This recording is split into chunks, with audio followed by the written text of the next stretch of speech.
It's time for Wisdom 31.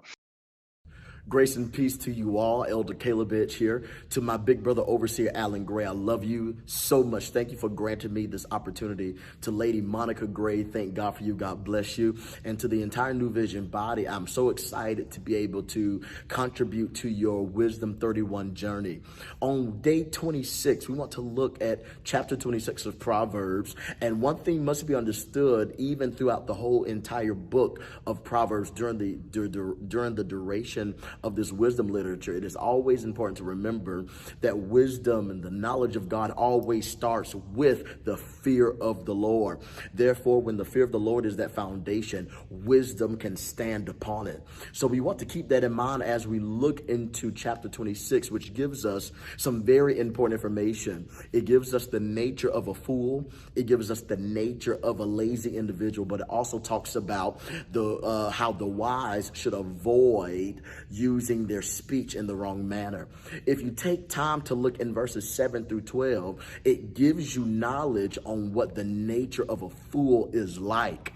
In a nutshell, I want you to remember this, that it is a fool who does not know that he is a fool. And whenever you trust in your own words, whenever you trust in your own mind and your own way of life, it automatically counts you as foolish because you disregard and you neglect the will, the fear of, and the knowledge of our God. So it is important to look into that to make sure you're not living in a way that constitute to your own desires. Not only that, but it gives us some knowledge of the nature of a lazy individual. Check it out when you have some time. Look at verses 13 through 15. It talks about how the ways of the lazy individual are just like a door that just floats on its hinges, has absolutely no diligence in its work ethic. And as disciples of Jesus Christ, we must always remember that diligence should be a priority. As a disciple, diligence is required.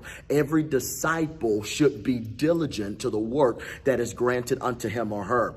So whenever something is put into your hands, work at it with 100%. Make sure your work ethics is up to par so that you are not looked upon as a lazy nor foolish individual, but you're looked upon as a diligent disciple.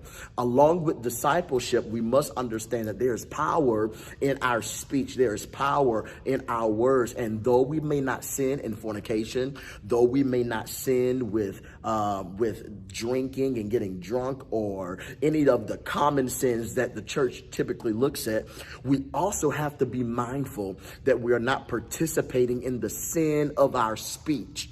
Your speech has the capacity to cause you to either give life or to give death. And as disciples, it is our job to be life givers and peacemakers. Part of the way we do that is to make sure that we are diligent and acknowledge at the fact that we have to give good speech, not just to everyone around us, but also to ourselves. If you check out verses 17 through the conclusion of the chapter, it talks about the different ways that you should not use your speech. And sometimes the way that you learn to do something is by looking at how to not do a thing. So it gives us information on how not to use our speech so that we can use our tongue for the right purposes. Death and life lie within it. It's your choice to use which one you want to see. We choose to speak life, so we want to make sure our speech governs after the life we want to see. So as you go through this wisdom journey, remember, don't be a fool, don't be lazy, and be successful with your speech. It's been my joy to be able to come to you with my contribution. Kingdom blessings to all of you.